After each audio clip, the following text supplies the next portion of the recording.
بسم اللہ الرحمن الرحیم۔ السلام علیکم۔ مامون الرشید کے انسپکٹر جنرل پولیس عباس بیان کرتے ہیں کہ ایک روز میں امیر المؤمنین مامون الرشید کے ایوان خاص میں داخل ہوا تو انہوں نے پکارا، عباس۔ میں نے کہا، لبیک یا امیر المؤمنین، اسے لے جاؤ اور الصبح میرے دربار میں پیش کرنا۔ کیا دیکھتا ہوں کہ ایک شخص بیڑیوں، ہتھکڑیوں اور زنجیروں سے جکڑا ہوا بے حس و حرکت پڑا ہے۔ چنانچہ میں نے ماتحت پولیس ملازمین کو اسے حراست میں رکھنے کا حکم دیا۔ وہ اسے اٹھا کر حوالات کی طرف چلنے لگے۔ اچانک مجھے خیال آیا کہ امیر المؤمنین نے جس غیظ و غضب اور سختی سے اسے حراست میں رکھنے اور الصبح پیش کرنے کا حکم دیا ہے، اس کا تقاضا یہ ہے کہ میں اسے پولیس ملازمین کے سپرد کرنے کی بجائے گھر میں اپنی نگرانی میں رکھوں۔ چنانچہ میرے حکم کے مطابق ملازمین اسے میرے گھر میں نظر بند کر کے چلے گئے۔ پہر رات گزرنے کے بعد میں نے اسے بلایا اور اس سے پوچھا، تو کون ہے؟ تیرا نام کیا ہے؟ تو کہاں کا رہنے والا ہے اور تیرا قصور کیا ہے؟ قیدی، میں دمشق کا رہنے والا ہوں۔ عباس، اللہ رب العزت دمشق اور اس کے رہنے والوں کو خیریت سے رکھے۔ تم کون سے قبیلے اور کس گھرانے سے تعلق رکھتے ہو؟ قیدی، تم کس کس قبیلے اور کون کون سے گھرانے کو جانتے ہو؟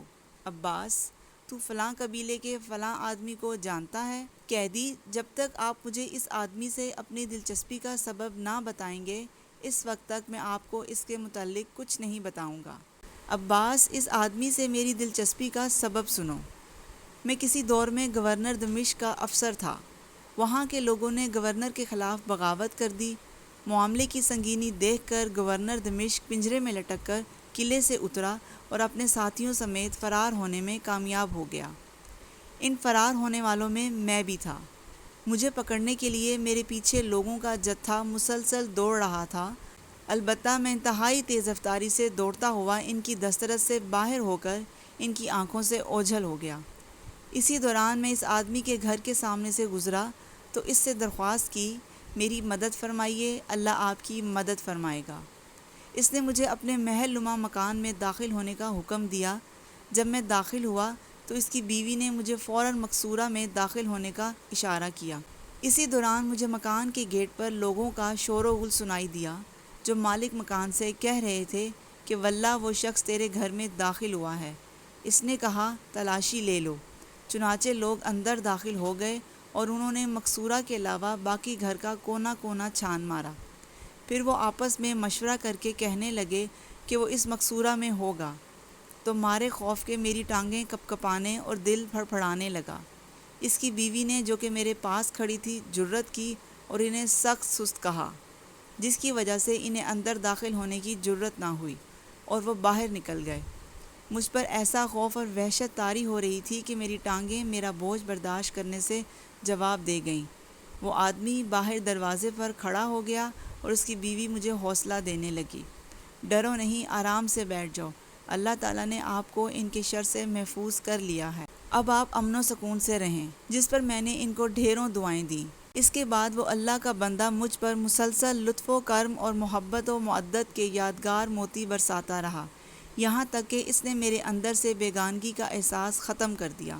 اس نے مجھے اپنے محل میں ایک الگ مکان دے دیا، ضروریات زندگی اتنی وافر مقدار میں مہیا کی اور صبح و شام میری ایسی خبر گیری کی کہ میں تمام دکھ بھول گیا۔ چنانچہ میں نے اس کے ہاں زندگی کے بہترین 4 ماہ گزارنے کے بعد ان سے ان لفظوں میں اجازت طلب کی، اب فتنہ دب گیا ہے اور شہر پرسکون ہے، میں اپنے غلاموں کو تلاش کر لوں۔ چنانچہ اس نے واپس آنے کا وعدہ لے کر اجازت دے دی۔ میں شہر گیا اور غلاموں کا پتہ نہ پا کر واپس آ گیا۔ اس دوران میری بے مثال اور انتھک خدمت کرنے کے باوجود اس نے نہ میرا نام پوچھا، نہ پتہ، نہ عہدہ، بلکہ وہ مجھے میری کنیت سے بلاتا رہا۔ ایک روز میں نے اس سے بغداد جانے کی اجازت مانگی تو اس نے بخوشی اجازت دینے سے قبل مجھ سے کہا کہ میں بغداد جانے والے قافلے کا پتہ کر آؤں اور جس روز وہ روانہ ہو اس روز آپ کو الوداع کہوں۔ پھر میں نے اس سے عہد کیا کہ اتنی مدت کے حسن سلوک اور ہمدردی کی بنا پر میں تیرے ساتھ عہد کرتا ہوں کہ زندگی بھر آپ کے اس احسان کو نہ بھولوں گا اور حسب طاقت اس کا بہترین صلہ دوں گا۔ اس کے بعد اللہ کے اس نیک بندے نے اپنے غلام کو سفر کے لیے گھوڑا تیار کرنے کا حکم دیا اور خود سامان سفر تیار کرنے میں لگ گیا۔ میں نے سمجھا کہ وہ خود کہیں جانے کا پروگرام بنا رہا ہے، لیکن سارے دن کی دوڑ دھوپ کے بعد وہ رات کو بمشکل سویا ہوگا اور الگ صبح مجھے خبر دی کہ آج قافلہ بغداد روانہ ہونے والا ہے۔ اٹھو اور تیاری کرو، میں نہیں چاہتا کہ آپ اکیلے جائیں۔ اس دن نہ تو میرے پاس سواری تھی نہ زیادہ راہ۔ میں اسی سوچ میں تھا کہ وہ شریف انسان میرے لیے اعلیٰ اور نفیس ملبوسات اور نئے جوتوں کا جوڑا لایا، تلوار اور پیٹی لا کر میری کمر سے باندھ دی، پھر اعلیٰ نسل کے خچر پر 2 بھرے ہوئے بکس رکھ کر ان پر بستر باندھ دیا۔ مجھے گھوڑے پر سوار کر کے ایک غلام بھی ساتھ دیا تاکہ وہ راستے میں خدمت بجا لائے۔ وہ اور اس کی بیوی چند فرلانگ تک مجھے الوداع کہنے کے لیے میرے ساتھ آئے اور مجھ سے میری خدمت میں کسی بھی قسم کی کوتاہی کی معذرت کرنے لگے۔ سچ پوچھو تو اس وقت میرا دل رونے لگا، آنکھوں سے آنسو بہنے لگے۔ میں نے ڈبڈباتی آنکھوں سے انہیں واپس بھیجا اور کئی دنوں کا سفر طے کرنے کے بعد بغداد پہنچا اور امیر المؤمنین کی خدمت کی بنا پر اس کا پتہ لینے سے قاصر رہا۔ میں اس لیے پوچھ رہا ہوں کہ شاید میں اس احسان کا بدلہ دے سکوں۔ قیدی، اللہ رب العزت نے تجھے اس حسن سلوک کا بدلہ دینے کا سنہری موقع عطا کیا ہے۔ عباس، وہ کیسے؟ قیدی، اللہ کے بندے، وہ شخص میں ہی تھا اور میرے اس حال نے تجھ پر میری شناخت مشکل بنا دی ہے۔ یہ سن کر عباس کا دل قابو سے باہر ہو گیا۔ وہ دیوانہ وار اٹھا اور بیڑیوں سمیت اسے اٹھا کر سینے سے لگا کر اس کے سر کو بوسے دینے لگا اور پوچھا، آپ اس نوبت تک کیسے پہنچے؟ قیدی، دمشق میں تمہارے دور جیسا فتنہ برپا ہوا اور اس کا الزام میرے سر دھر دیا گیا۔ گرفتار کر کے اس قدر تشدد کیا گیا کہ مجھے زندگی کی امید نہ رہی۔ پھر مجھے زنجیروں میں جکڑ کر یہاں امیر المؤمنین کے دربار میں پیش کر دیا گیا۔ ان کے ہاں میرا جرم اس قدر بھیانک ہے کہ وہ لامحالہ مجھے قتل کرا دیں گے۔ جس حال میں میری گرفتاری عمل میں آئی، اس نے مجھے وصیت کرنے کا بھی موقع نہ دیا۔ میرے پیچھے میرا غلام آیا ہوا ہے اور وہ بغداد میں میرے ملنے والوں کے گھر میں موجود ہے تاکہ وہ میرے گھر والوں کو میرا حال بتا سکے۔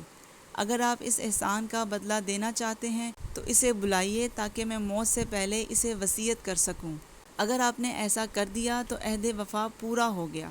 عباس، اللہ خیر کرے گا۔ پھر عباس نے راتوں رات لوہار کو طلب کر کے اس کے ہاتھ پاؤں سے زنجیر، توق اور بیڑیاں کٹوائیں، گھر کے حمام میں غسل کرایا اور اسے عمدہ لباس پہنا کر اس کے غلام کو بلوایا۔ جب غلام گھر میں داخل ہوا تو وہ دمشقی آقا اپنے غلام کو دیکھ کر رونے لگا اور وصیت کر دی۔ پھر عباس نے اپنے نائب کو بلا کر ہدیے لانے اور گھوڑا تیار کرنے کا حکم دیا تاکہ اسے انبار تک چھوڑ آئے۔ قیدی، عباس دیکھو، امیر المؤمنین کے ہاں میرا جرم نہایت بھیانک ہے۔ اگر میں فرار ہو بھی گیا تو مجھے اپنے لاؤ لشکر کے ذریعے پکڑ لیں گے اور قتل کرا دیں گے۔ عباس، تم نجات پاؤ اور مجھے اپنے کام کی تدبیر کرنے دو۔ قیدی، واللہ میں بغداد سے باہر نہیں جاؤں گا اور مسلسل تیری خبر رکھوں گا۔ اگر معاملہ کٹھن ہوا تو میں حاضر ہو جاؤں گا۔ عباس، چلو، اگر تمہارا ارادہ یہی ہے تو بغداد کے فلاں محلے میں ٹھہرو۔ اگر میں سلامت رہ گیا تو خبر کر دوں گا، ورنہ خود قتل ہو کر آپ کے احسان کا بدلہ چکا سکوں گا۔ پھر عباس نے اپنے متعلق سوچنا شروع کیا اور اس نتیجے پر پہنچا کہ موت یقینی ہے۔ کفن تیار کر لیا جائے اور غسل کر کے حنوط لگایا جائے۔ چنانچہ اس نے طلوع فجر سے پہلے غسل کیا اور حنوط لگا کر کفن تیار کر لیا۔ نماز فجر سے فارغ ہوتے ہی امیر المؤمنین کا حکم آیا کہ آدمی کو لے کر ایوان شاہی پہنچو۔ جب عباس وہاں پہنچا تو امیر المؤمنین نے پوچھا، عباس، مجرم کہاں ہے؟ عباس کی خاموشی پر انہوں نے کہا، افسوس تجھ پر، اگر تو نے کہا کہ وہ فرار ہو گیا ہے تو تیرا سر قلم کرا دوں گا۔ عباس، نہیں امیر المؤمنین، ہرگز وہ فرار نہیں ہوا، بلکہ آپ تھوڑی دیر کے لیے میرا اور اس کا قصہ سن لیجئے اور پھر جو جی میں آئے کر گزریے۔ اس کے بعد انسپکٹر جنرل عباس نے اپنی اور اس کی مکمل رداعت سنائی اور عرض کیا، اگر آپ مجھ سے درگزر فرمائیں تو میں نے اس محسن سے حق وفا ادا کر دیا۔ اگر آپ مجھے اس پاداش میں قتل کرنا چاہتے ہیں تو میں غسل کر کے حنوط استعمال کر چکا ہوں اور میرا کفن میری بغل میں ہے۔ مامون، اللہ تجھے تیرے احسان کی جزا نہ دے۔ تیرا احسان بھلا کب اس کے درجے کو پا سکتا ہے، کیونکہ تو نے پہچاننے کے بعد احسان کیا اور اس نے بغیر جانے پہچانے تجھ پر احسان کیا۔ مجھے پہلے کیوں نہ بتایا کہ تیری طرف سے میں خود اس کے احسان کا بدلہ دیتا۔ عباس امیر المومنین وہ ابھی دارالحکومت بغداد میں موجود ہے تاکہ میرے معاملے کی خبر رکھے۔ اگر مجھے اپنی جان کا خطرہ درپیش ہو تو وہ میری جگہ پیش ہو کر اپنی گردن کٹوا دے۔ مامون، یہ اس کا تجھ پر دوسرا احسان ہے جو پہلے سے بھی بڑا ہے۔ جا اور اسے میرے پاس لا تاکہ تیرے اوپر ہونے والے احسان کا صلہ میں خود ادا کروں۔ چنانچہ عباس اس کے پاس گیا اور خوشخبری سنائی کہ آپ کا خوف دور ہونا چاہیے۔ امیر المومنین نے یوں کہہ کر آپ کو طلب کیا ہے۔ اس نے کہا، الحمدللہ، شکر ہے اس ذات کا جس کے سوا تنگیوں اور مشکلات کو کوئی دور نہیں کر سکتا، وہی حمد کے لائق ہے۔ پھر وہ سوار ہو کر امیر المومنین کے سامنے پیش ہوا تو انہوں نے اپنے پاس بٹھا کر گفتگو کی، اس کے ساتھ مل کر کھانا کھایا، پھر اسے دمشق کی گورنری پر متعین کرنا چاہا، جسے اس نے شکریہ کے ساتھ نامنظور کیا۔ اس کو خلعت فاخرہ دے کر الوداع کیا گیا اور ہارون الرشید نے دمشق کے گورنر کو اس سے حسن سلوک کا حکم دیا۔ اگر آپ کو میری یہ ویڈیو پسند آئی ہے تو پلیز لائک کریں، شیئر کریں، اور اگر آپ چینل پر نئے ہیں تو چینل کو سبسکرائب کرنے کے بعد بیل آئیکن ضرور پریس کریں تاکہ آنے والی ہر ویڈیو کا نوٹیفیکیشن آپ کو مل سکے۔ جزاک اللہ۔